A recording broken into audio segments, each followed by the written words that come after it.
Bienvenue à tout le monde. Vous connaissez tous Dave Broom, de...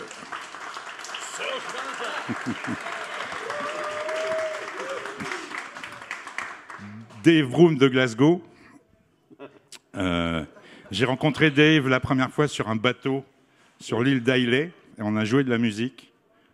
You remember, we played music sur l'île d'Islay dans les années 2000. Un bateau de Glengoyne, you remember? Et depuis, on est resté assez amis. Ah, c'était des instruments, c'était des triangles, des cuillères, des choses comme ça. C'était pas de l'orgue d'église. Et bref, donc nous avons devant nous 6 whiskies différents, 3 whiskies que Dave, enfin whisky ou spiritueux plutôt, pardon, que Dave a choisi, 3 que j'ai choisis moi. On les a alternés. On a décidé de jouer un peu le jeu de la devinette, mais gentiment, il n'y a rien à gagner. Mais si vous avez un peu une opinion de... Ceux qui ont produit le whisky ou le produit qu'ils connaissent bien, ils se taisent, bien sûr. Et puis on posera quelques questions, et ceux qui auront des idées pourront, s'ils le veulent, dire ce qu'ils en pensent, et puis on passera au suivant, etc. Alors, moi, je le fais en français. Dave, il parle anglais. Est-ce qu'il y a des gens qui sont en difficulté avec l'anglais? Non, hein.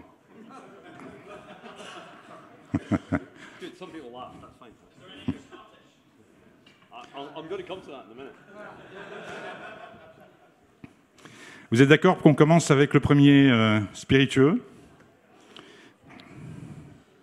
C'est celui que vous avez, c'est le numéro 1, comme par hasard. Oh, numéro 1. There's original.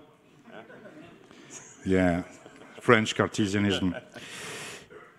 C'est le numéro 1 et j'aime beaucoup ce whisky.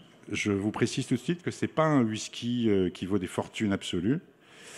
J'aime beaucoup la pureté de ce distillat en ce qui me concerne. Une maturation assez légère. C'est ce que j'appelle un whisky conduit par le distillat, par le spiritueux et non pas par le bois, plutôt. Et je vous propose tout simplement de le goûter. Vous me dites ce que vous en pensez et on essaiera de voir si on arrive à trouver ce que c'est. D'accord ?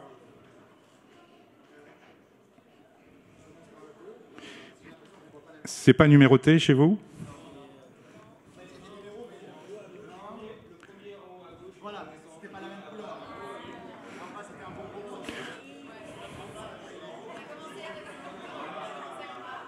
Ah oui.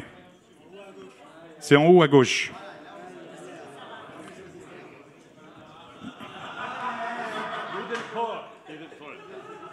What? Yeah. C'est plus ce que c'était. Alors, est-ce que vous l'aimez déjà?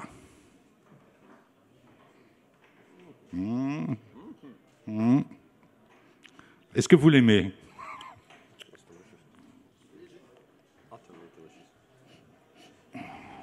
Qui a une petite idée de ce que ça peut être?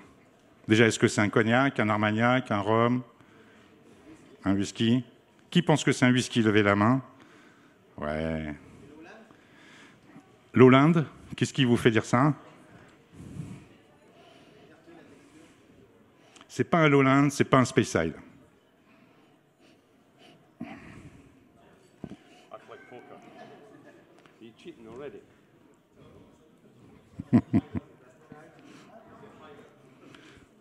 Highland, alors, on peut, alors certains auteurs classent ça dans les Highlands, mais d'autres disent que...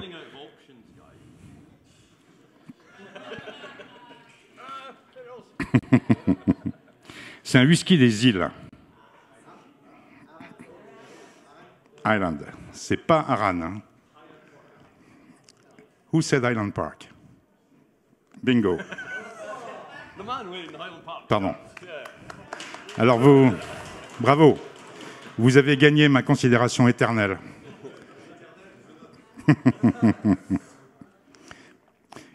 Vous avez une idée de l'âge à peu près de ce whisky, de ce Highland Park, puisque c'est bien un Highland Park? Qui pense qu'il est vieux? Qui pense qu'il est jeune? Ouais. We've got a very good room. C'est un 10 ans d'âge. En fait, c'est le Highland Park 10 ans d'âge.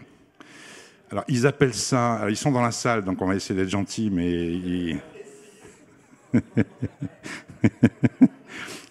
Ils appellent ça Viking Scars. Donc, c'est un whisky qui est censé vous laisser des cicatrices. En tout cas, pas au portefeuille, parce qu'il a un prix très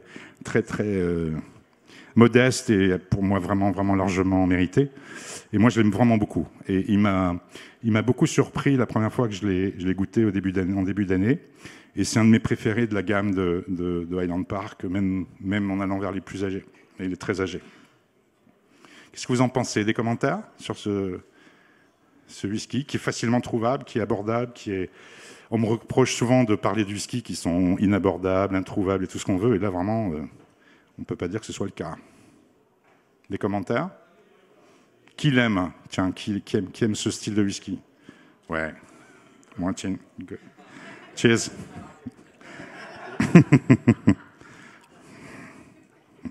Pour moi, c'est vraiment... Moi qui aime les whiskies qui sont très conduits par le distillat plutôt que par le bois, comme je disais avant, Highland Park, c'est vraiment sur un axe qui va de Highland Park, qui descend à Clynelish, qui de Clynelish peut s'arrêter à Ben Romar ou pas, descendre vers Ben Nevis et s'arrêter à Springbank. C'est tous des whiskies avec un distillat c'est un distillat qui a de la puissance, du gras, de la minéralité, qui est très proche du vin, dans l'esprit des vins blancs en tout cas. On est dans le style des grands Riesling, des grands Chardonnay. Et voilà, c'est pour ça que je l'aime beaucoup. Something to add?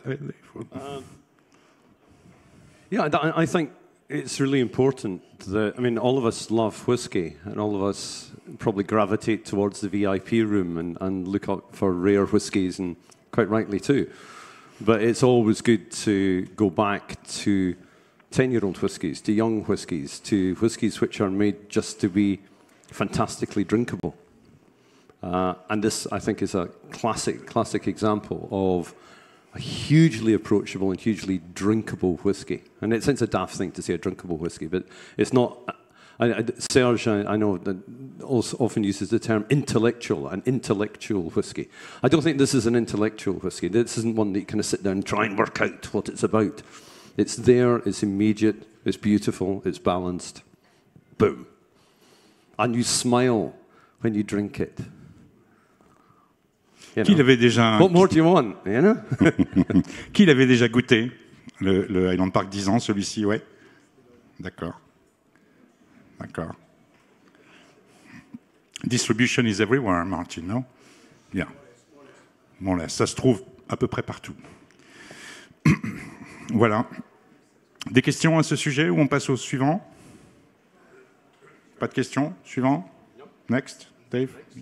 Ah, it's me. Right. This isn't a competition, okay? Serge and I were asked to pick 3 spirits that we thought were of particular interest. Not necessarily the best in the show, but ones that we thought were really, really interesting. He's picked 3, I've picked 3. This isn't a competition, but I think mine are better than his.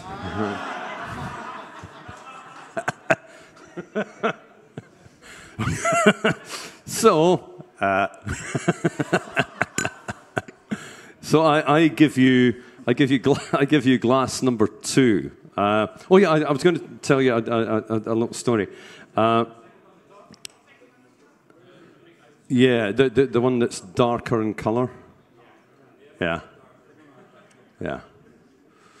I'm sorry, we didn't pour the whiskey, so I'm not entirely sure. It should be fairly obvious. It's big. Should be big and dark. Should be that colour. Yeah. Il est doré, hein, couleur vraiment dorée. Hein, il n'est pas sur la paille, c'est ça?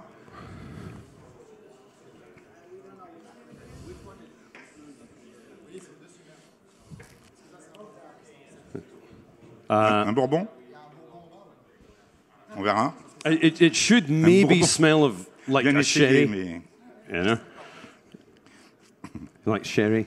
You know? I wasn't going to tell you that. Hopefully we've got that. Yeah, I am speaking in Scottish rather than English. And last year we made a film called The Amber Light, which is coming out in November, and which is fantastic.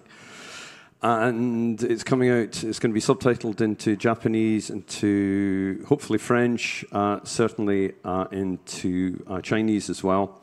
And the Americans want to screen it, which is fantastic, for America's a big place, and there's lots of people. And the Americans want the entire film, which is in Scottish, to be subtitled. Because they don't understand Scottish. Jeez, you know. I find it really insulting and really amusing at the same time. Anyway, glass number 2, hopefully we've all found glass number 2. You will see it is considerably darker in colour than our first whiskey, that Highland Park. It's also, take a little nose of it. You'll notice it's a little bit stronger, a little bit hotter. This is cask strength, so this is a stronger whiskey. You might want to add a little drop of water after you've tasted it. You might not. It's entirely up to you. If you look at the legs, you'll see they really cling to the side of the glass. They move quite slowly. So you're anticipating that this whiskey is going to be slightly fuller in character, slightly bigger, slightly richer in character. The nose, for me, it's a wonderful kind of scented aroma. It's kind of scented woods. Almost kind of cedary, sandalwood character. Some dried fruit. Real complexity, real layering going on. Take a little taste.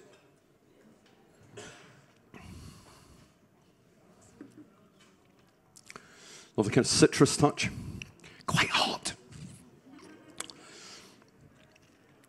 That zesty citrus, sweetness, really, really sweet in the middle of the tongue.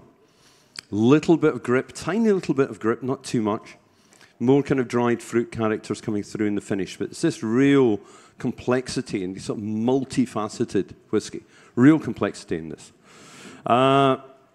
So. I thought je pense que le Highland Park était bien meilleur. Yeah.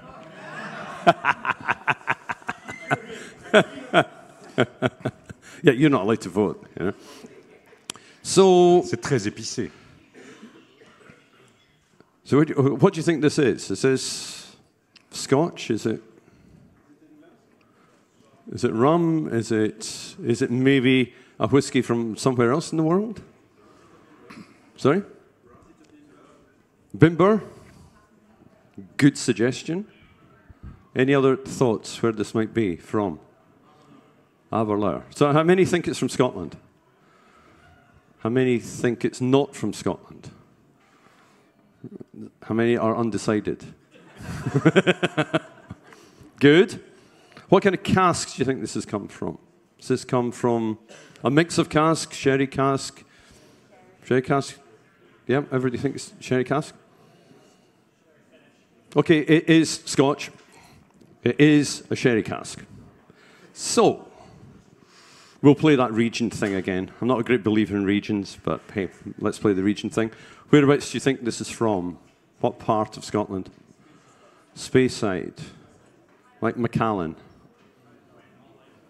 Like Macallan. No, it's not from Speyside. Any other guesses? Highlands? No. Campbellton? You see, somebody else? No. What's like? It's not from the lowlands either. It's another island whiskey. This is Arran. This is the new Arran sherry cask. In its, I think, rather lovely new packaging. I like the new look Arran. So sherry cask, no age statement. Don't shoot me for saying no age statement. That's what they decided to do. You've got everything on there. So 100% Oloroso. It doesn't have, as I said, it doesn't have an age statement on it, but it is 9 years old. Okay. So 9 years old, full maturation in Oloroso, unchill filtered, natural colour. And I think not dominated by the wood at all. I think it's been bottled at exactly the right time. So what James has been doing with this whiskey, and what he'll do with subsequent whiskies, is it is bottled to a style. So when that style is achieved, it will be bottled. So rather than saying, we're only going to bottle it at 9 years old, the next bottling might be 10 years old. The next bottling might be a mix of 7-year-old and 12-year-old, who knows? It's blended to hit a specific style. And I think what you get with this is that wonderful kind of citric character from Aaron, that real kind of sweet citrus, that little touch of malt in there. But it's not a sherry bomb. This has got layers and layers and layers of flavor. I think this is really just a fantastically complex whiskey for one so young. And Aaron being a relatively light spirit, not being dominated by the wood. I was absolutely blown away by this. C'est la première fois que je vois une bouteille de whisky avec du braille. Est-ce que vous en connaissez des bouteilles avec du braille? C'est la première. Hein? Il y a Chapoutier qui fait ça dans les vins, mais c'est la première fois que je vois du braille. Après, qu'est-ce que ça dit? I know what you mean. It's really, really spicy in the finish. That real kind of cinnamon, allspice, almost kind of rye-like spices, kind of caraway notes coming through on the end. So I fully, and I can see why people, well, is it Scotch? Is it not Scotch? Kind of thing. Is it sherry cask or not? It's often a new direction. I think it's fantastic. It's really, really, really nice. Any thoughts on this? Yeah, thumbs up. Who liked it? Who preferred it to the Highland Park?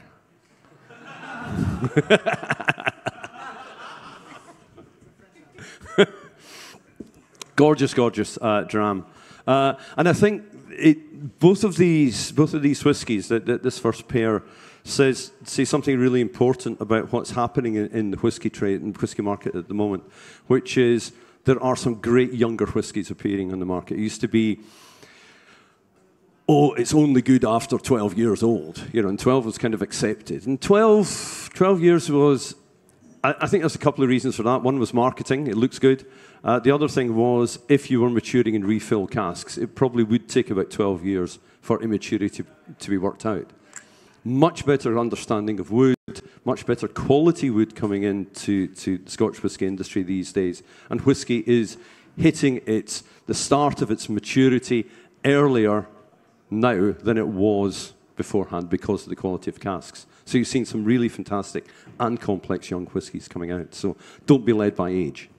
That's what I would say. I mean, Serge and I are a good example of don't be led, Si vous saviez ce que ça m'aurait embêté de ne pas le connaître, ce gars-là.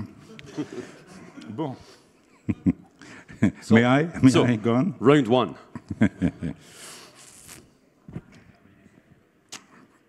Bien. On va passer au numéro 3. Donc j'imagine que le numéro 3, c'est évidemment le troisième sur votre ligne du haut. Après cet intermède que je qualifierais de... Ok, bon, ça allait. Mais enfin, vraiment, après le Highland Park, vous avez vu l'incroyable... I'm joking, Dave, I'm sorry. Voici un troisième spiritueux. On a essayé finalement, c'est assez amusant parce qu'on n'avait pas prévu ça du tout, puisqu'on a choisi chacun nos 3 spiritueux de façon totalement indépendante et sans se concerter du tout. Mais c'est assez amusant parce que finalement, en tout cas les 3 premiers, ont, vous allez le voir, une forme de parenté.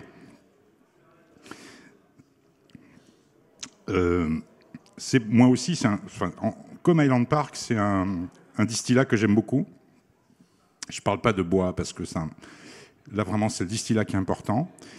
Et si vous le sentez et si vous le goûtez, bien sûr, vous allez découvrir un univers assez complexe, un peu brutal, de mémoire, un peu...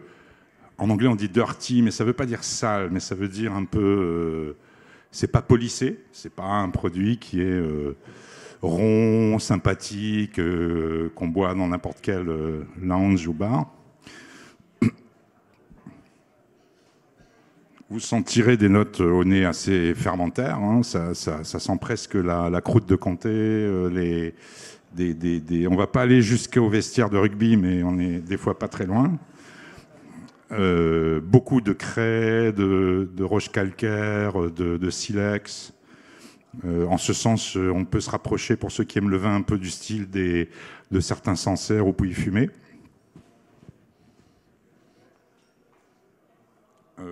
Et derrière, un peu du cuir, du tabac, c'est ce qui est déjà un peu plus commun dans les whiskies. C'est vraiment un style très singulier. Il n'y a aucune autre distillerie en Écosse, ou nulle part au monde, je pense, à moins que, évidemment, je ne les ai pas toutes goûtées, qui a ce style de ce profil. Qu'est-ce que vous en pensez pour l'instant? Des commentaires?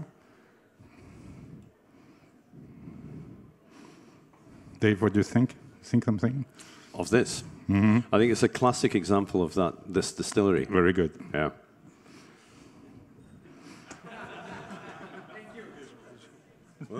What? That's all. It's got. It's very different to our first two. The first two were very elegant and structured and sweet and delicate and, well, you know, the yarn wasn't necessarily delicate, but it had the sweetness to it. This is kind of old style, slightly filthy whiskey. You know, it's got a kind of fattiness to it, almost kind of meaty thing going on. Suet, you know, beef fat, fruit underneath. One of these kind of old style whiskies that you don't get very often these days, No. and which I find really, really compelling. Really, really compelling. Quelqu'un a des idées de ce que ça pourrait être, déjà? Comment? Qui ça? Craigellachie, non? I can see where you're coming from. Okay. Yeah. C'est pas, c'est pas Springbank, mais il y a de l'idée. Yeah. But no. Ben Nevis, qui a dit Ben Nevis? Qui pense Ben Nevis? 1, 2, 3. Encore des gagnants de mon éternelle considération. Ça coûte rien. C'est Ben Nevis. Donc Ben Nevis à Fort Williams, un côte ouest, bien sûr. C'est vraiment un... Qui a déjà été à la distillerie? Qui a déjà visité? D'accord, très bien. Vous avez vu que c'est... Martine, oui. Vous avez vu que c'est vraiment un endroit... Enfin, moi, j'adore les distilleries industrielles de l'époque. Enfin, c'est-à-dire ce côté... ces vieux bétons, ce côté très... presque... enfin, d'avant-guerre, quoi. Ce côté très... presque urbain, alors que c'est en pleine Cambrousse. Ils ont fait... Je sais pas, pour ceux qui connaissent l'histoire de Ben Nevis, ça appartenait à, bien sûr, avant Long John et Joseph Hobbs, qui était un fou furieux, une espèce de distillateur un peu fou, qui avait aussi la distillerie Lorside, tout à fait de l'autre côté de l'Écosse, sur la côte Est, et qui était totalement indépendant, c'est-à-dire qu'il ne participait à aucune réunion, il était un peu un maverick, comme on dit. Notamment, il vendait en direct des fûts de whisky, sans problème, sans passer par les excise, les douanes ou quoi que ce soit. Ses clients, il avait des clients qui atterrissaient directement sur des petits aérodromes dans le coin des distilleries. Ils chargeaient les fûts dans les avions. Quand même. Enfin, c'est des choses qu'on a peu... ça, c'était dans les années 50. Il avait même installé des cuves de fermentation en béton. Après avoir visité les vignerons californiens, il avait remarqué qu'ils utilisaient beaucoup le béton. Et du coup, il a installé des cuves de fermentation à Ben Nevis qui ont posé des problèmes gigantesques parce qu'ils n'ont jamais vraiment pu s'en servir. Et ils les ont démontés il y a, je crois, 5 ans à peu près, ou un peu plus. Et en fait, ils avaient construit ces cuves de fermentation tenaient au mur. Et donc, il a fallu renforcer les murs pour pouvoir enlever les vieilles cuves en béton. Enfin, c'est des histoires un peu bizarres. Bref, Ben Nevis, c'est vraiment le whisky qui n'est pas comme les autres. Qu'est-ce que vous en pensez? Quelque chose à ajouter? Moi, j'adore ce style, qui est tout à fait, comme disait Dave, absolument pas moderne, très old school. C'est le 10 ans. Ah oui, j'oubliais de vous le dire. C'est le 10 ans tout à fait, j'allais dire, normal. Merci. Thanks, Dave. Donc, c'est aussi un whisky très facile enfin, plutôt facile à trouver.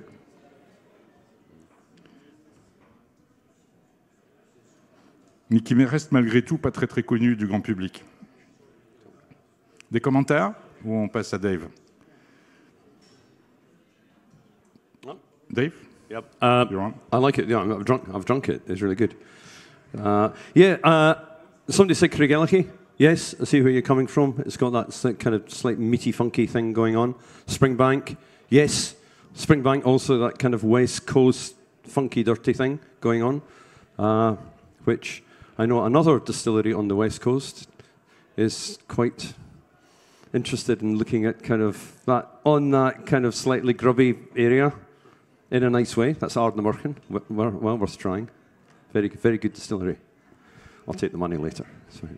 But that really, and that's good. And that's the thing about whiskey. You know, whiskey can range from something which is very light and delicate at one end and big and heavy, and you know, you just want to wrestle with at the other. It's a broad church, and some people might not like that style. Other people might love that style. But that is what whiskey is about. There's a whiskey out there for everyone, and we have to appreciate them. And there you have yet another young whiskey. So there we go. A beauty. I really enjoyed that, Serge. Good call. Good call. Right. Thanks. Still, it's not quite as good as the next glass. So we're moving on to our next glass. So hopefully we all know we've negotiated our way. So get your nose into this one, guys. Really kind of big, glowing, kind of amber, dark syrup, treacly colour. Nose, quite spicy. Again, that kind of scented wood thing going on. Cigar boxes, cigar leaf, tobacco. Floral note on the top. Not touch of perfumed fruit. Lot of things going on here. Not touch of date in there as well.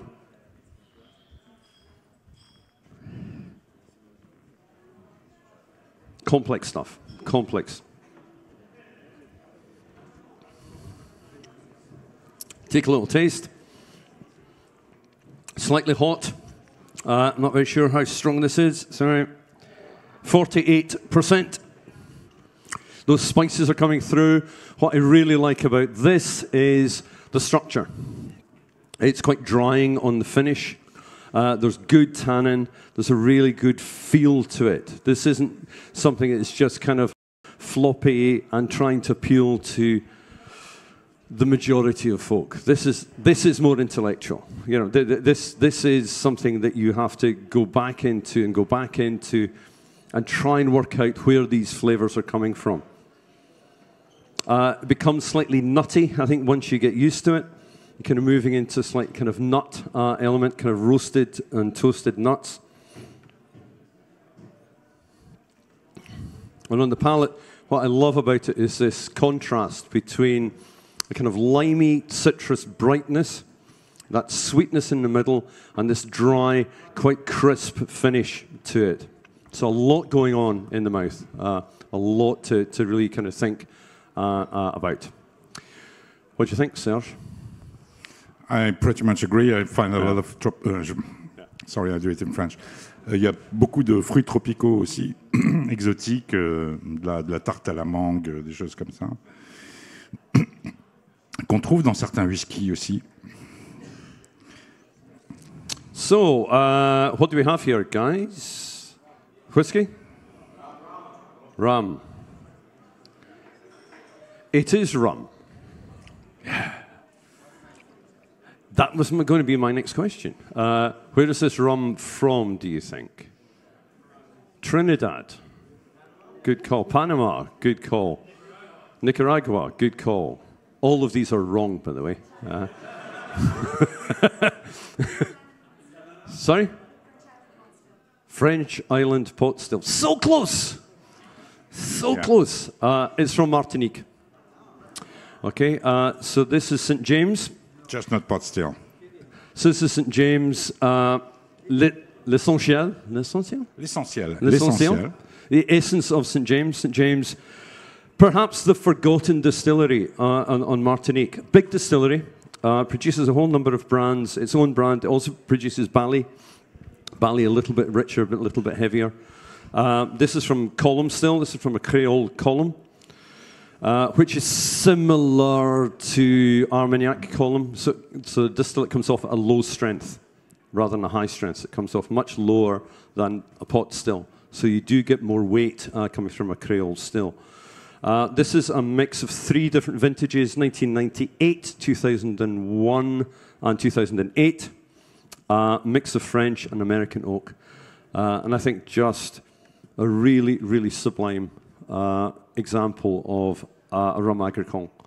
Rum agricole isn't just there for tea punch. You know, it's there, which is a great drink, don't get me wrong. It is there to be a serious sipping spirit with every much similar range of complexities that a Scotch or cognac or Vous connaissez la particularité du rhum agricole, hein, bien sûr.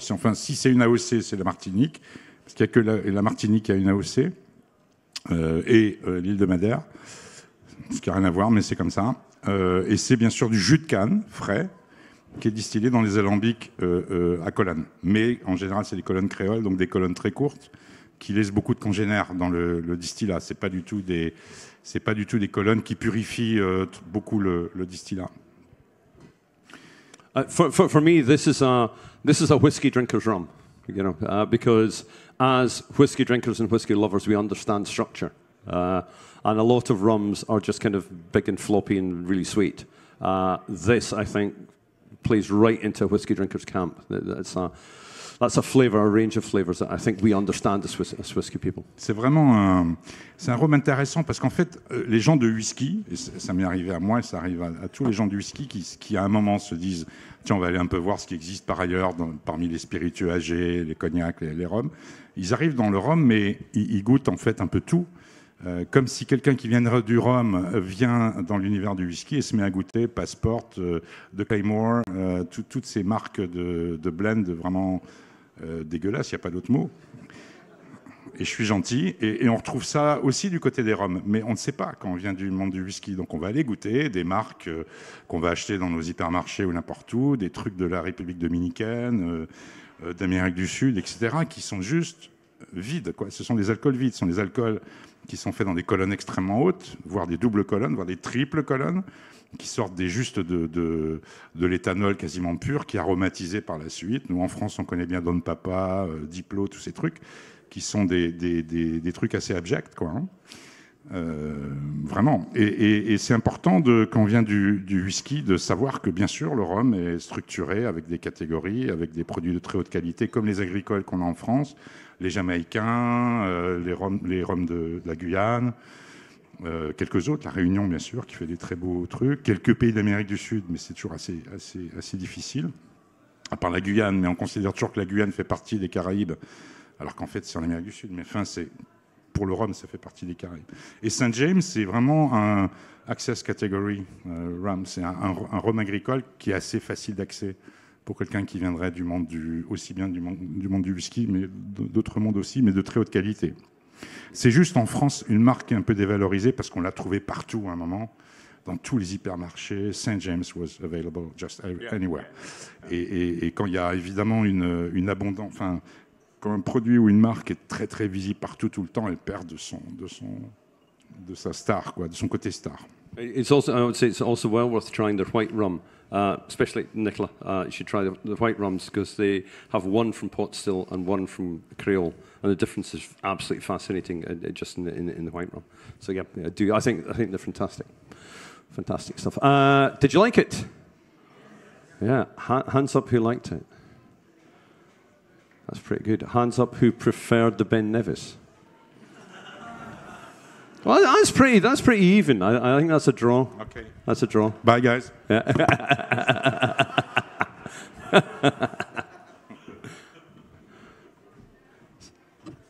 Ok, on va aller un peu plus vite, parce que je viens de voir là. Juste une question. Est-ce que vous pensez que c'est un rhum alternatif? Vous comprenez le mot alternatif, ce que ça peut vouloir dire? C'est-à-dire un autre alcool qui conviendrait à des amateurs de malt? Oui. D'accord. Ok, le suivant. Donc l'avant-dernier, on va aller un peu vite. C'est celui que vous avez en bas au milieu. Donc de couleur un peu paille. Calvados. Oh. What did you say?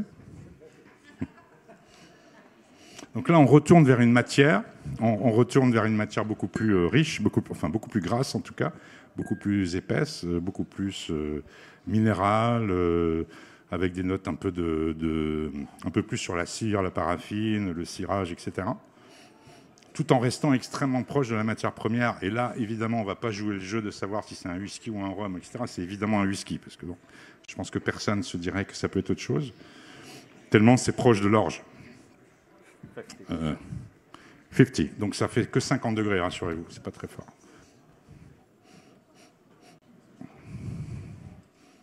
Donc on est vraiment, pour moi, c'est très évocatif, juste de la matière première, juste de l'orge, du champ d'orge, presque du porridge, du muesli, de toutes ces choses-là. Assez fermentaire, on va retrouver de la bière, des bières artisanales qu'ils aiment bien chez les Écossais, etc.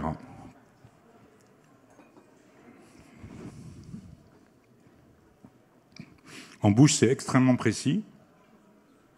Ce qui est pour moi une des particularités de cette distillerie, qui fait des spiritueux vraiment très précis. Tellement précis que pour trouver de la variété, ils sont des fois un peu obligés de jouer au Doritos. Ce que j'appelle jouer au Doritos, c'est sortir des versions aromatisées à toutes les sortes de vins qui existent.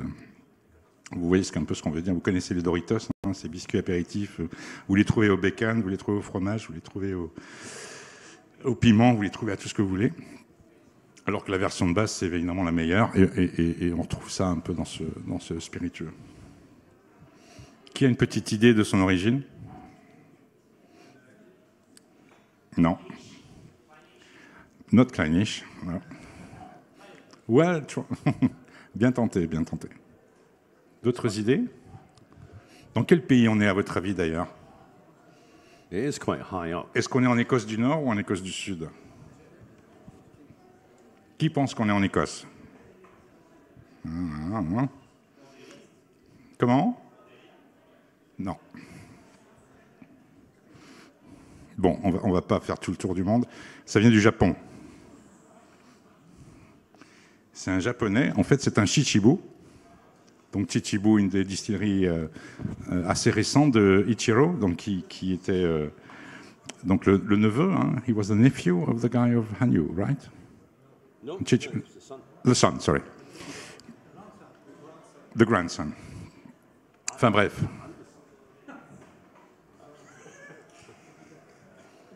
Donc voilà un whisky d'une grande précision pour moi, qui laisse vraiment parler aussi le distillat, qui est très très proche de la matière première, ce qui est assez rare. Donc vraiment on est sur les notes de pain, de boulangerie, de ce que vous voulez, de croissant, enfin, etc. D'orge,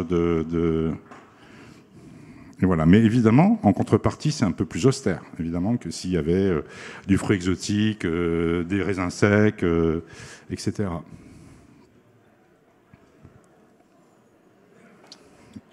Qui aime ça ? Ah, des connaisseurs. Qui n'aime pas ça ? C'est dur.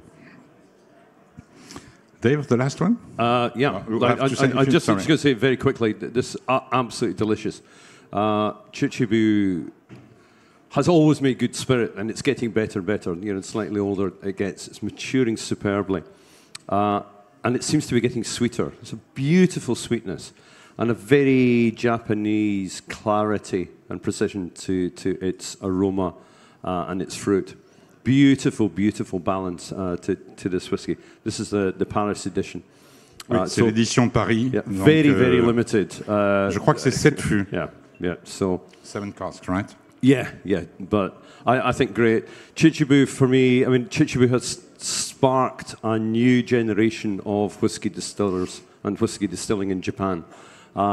It is a reference point for new distillers around the world who are looking to Japan rather than perhaps to Scotland for whiskey. So what Ichiro Akuto is doing is absolutely extraordinary. You know, they're starting using local barley, they're using local peat, they're using the fine Mizunara in the forest, they're learning how to cooper. They're just an incredible bunch of people, and the whiskies are superb. This is an absolute cracker. C'est d'autant plus important l'existence de ces distilleries que vous avez peut-être suivi ce qui se passe, c'est que le whisky japonais aujourd'hui est en proie à de nombreux doutes, puisque vous savez que les 3/4 des whiskies japonais ne sont pas japonais, ce qui est quand même un gros problème.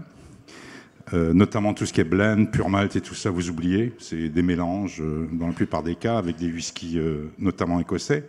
Depuis que les Écossais imposent la mise d'origine de plus en plus des whiskies indiens, des whiskies canadiens, et les blends, il y a des blends aujourd'hui qui ont tous les nouveaux blends, notamment toutes les nouvelles marques que vous voyez, je ne vais pas les citer parce que je veux quand même pouvoir rentrer chez moi tranquille ce soir, mais toutes les marques que vous voyez chez vos cavistes, avec des kanji, j'allais dire à la con parce qu'il n'y a pas d'autre mot, des sakura, vous savez, des cerisiers en fleurs et tout ça c'est du pipeau, il n'y a pas un gramme de whisky japonais dedans.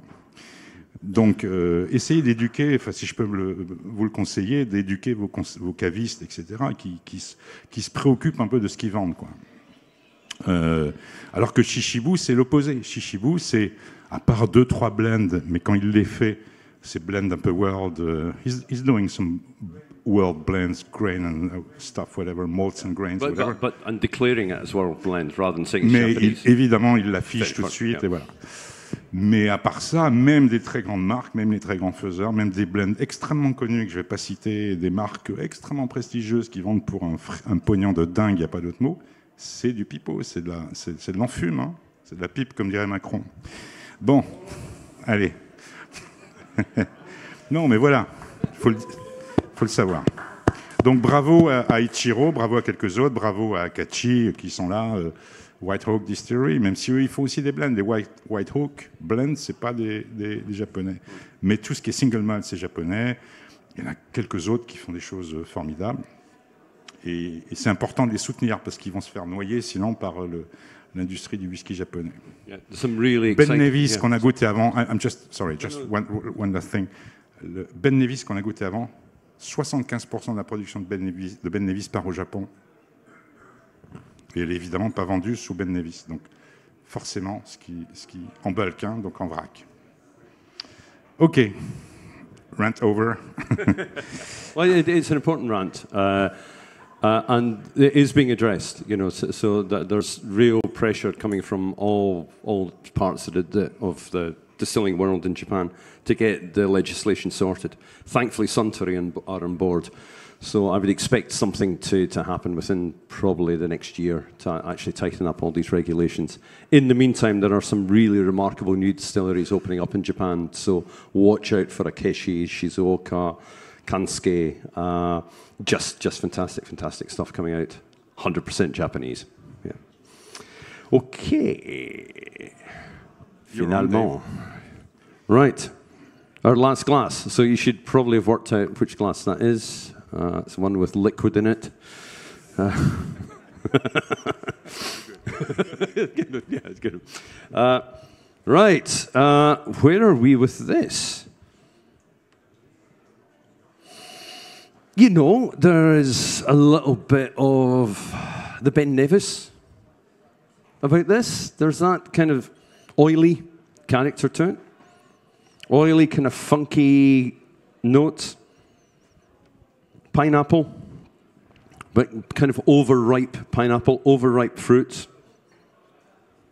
Little touch of citrus, little bit of vanilla in the background, touch of coconut. Big, complex, head-spinning flavor bomb. Not shy. Not polite. This shouts at you. This gets your attention. This is, I think, beautifully balanced. But at the same time, it's not afraid of what it is. It's not compromised in any way whatsoever.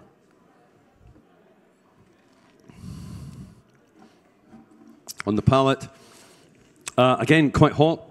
Need to double check. Strength in this, 56%. Sorry, I should have told you that to begin with. Sorry, 56%.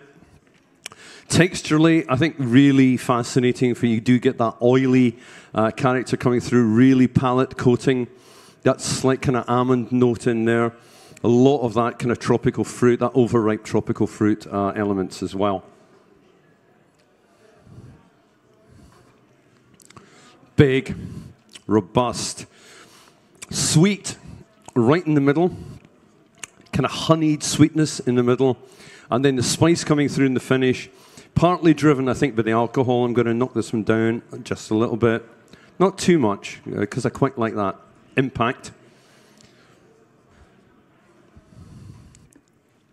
With that touch of water, kind of calms it down a little bit, allows it to spread over the tongue. I think that creaminess begins to develop, that kind of cream and honey. So, Serge, what do you think of that? I just love it. It's just as you said. Yeah. I just wanted to select the same. C'est vraiment un spiritueux, comme exactement ce qu'il disait. C'est un peu un spiritueux de hard rock, quoi, hein. Enfin, en termes musicaux, c'est plus du Led Zeppelin que du, je sais pas, du Dvorak ou n'importe. Mais d'un autre côté, c'est très équilibré, c'est très puissant, évidemment. C'est un peu, après, en fin de repas, si on sert ça, il y a des gens qui vont aimer, il y a des gens qui vont pas aimer, parce que c'est quand même un peu extrême. Mais parmi les extrêmes, parmi ce style qui vient d'un endroit dont on parlera ensuite, quand vous aurez trouvé ce que c'est, il est relativement civilisé. Il y en a des beaucoup plus extrêmes dans ce style, quand même, malgré tout. So, Dave, you're a very civilized person. I am. Thank you. I'm glad you realised that. Now, I've just noticed the finish is amazing because it kind of relaxes in the mouth. You know, it's all quite spicy. And now all I'm left with is this real kind of golden syrup sweetness and honey kind of right down the throat, actually. It's fascinating. So what is this? Whiskey? Rum, they shout. Hey, rum, of course it's rum, you fool. Where's this from? Jamaica. Who says Jamaica? Oh, really confident. Not only country, but distillery. Yeah. Sorry? Reunion. No, you're correct. Whoever said Jamaica. This is Jamaican, not Hampden, although I see why you said Hampden. This is Worthy Park. So this is the new Worthy Park, 12 years old. This is the launch, as far as I'm aware, of Worthy Park, 12-year-old, single estate. So it's still 2006. Worthy Park, really interesting estate. So it's all estate-grown cane. Worthy Park situated right in the middle of Jamaica. You think of Jamaica as being all beaches, but this is right in the centre of... Hello! Right in the centre of Jamaica. So all estate-grown cane, very, very old estate. Began making rum, I think, 1720. Stopped making rum in 1962. There was a surplus of rum, and the Jamaican government, it was nationalised at that point, and a lot of distilleries and sugar estates were closed down in terms of rum production. So only started up again in 2005, still owned by the same family that's owned it for, a century now. So it opened up in 2005. This was distilled the year after. So this is one of their very first distillates. This is their kind of medium ester, so it's pot still, so 100% pot still, 100% American oak, 30 hours was it? 30-hour ferment, can't be 30-hour fermentation. Temperature-controlled fermentation, long ferment, so medium ester rather than the higher ester punchiness, but enough of that Jamaican funk to identify it as Jamaican pot still. The fascinating thing about Caribbean rums is that the rums reflect the personality of the island. You know, the rums from Trinidad, they're all kind of, hey, party rums. Barbados, anybody been to Barbados? Barbados is just, whoa, balanced, sophisticated, quite elegant. Jamaica, boom, in your face, opinionated, brash, self-confident. That's in the rum. I think this is... tried it for the first time yesterday. Absolutely blown away. I think Worthy Park have been making great rums. This is a real step up in terms of quality. This is a seriously good rum. Des commentaires sur ce petit bébé Worthy Park? Vous connaissiez déjà Worthy Park, j'imagine? Est-ce que vous pensez que c'est un alternatif, comme on dit? Vous savez qui avait inventé le mot alternatif? C'était Michael Jackson, right? Le premier à employer le mot qui qualifiait tous les spiritueux qui ressemblaient, enfin qui répondaient un peu aux critères du whisky, mais qui n'en étaient pas, c'était Michael Jackson. Évidemment pas le chanteur. Hein.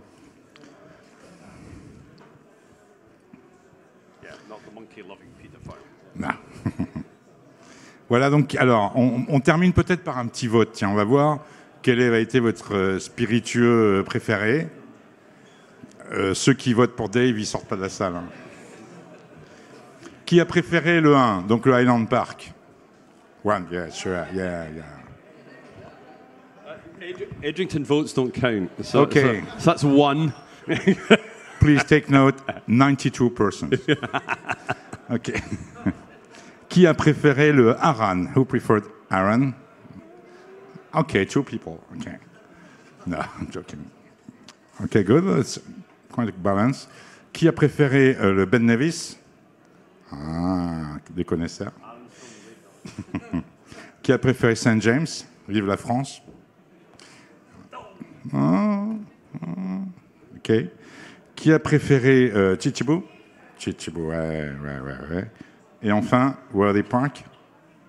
Ben, c'est très, très équilibré tout ça. Hein?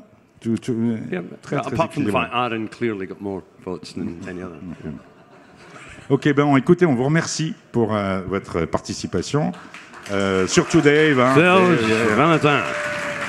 Thanks, guys. Really enjoyed that. Thank you. On a un peu dépassé.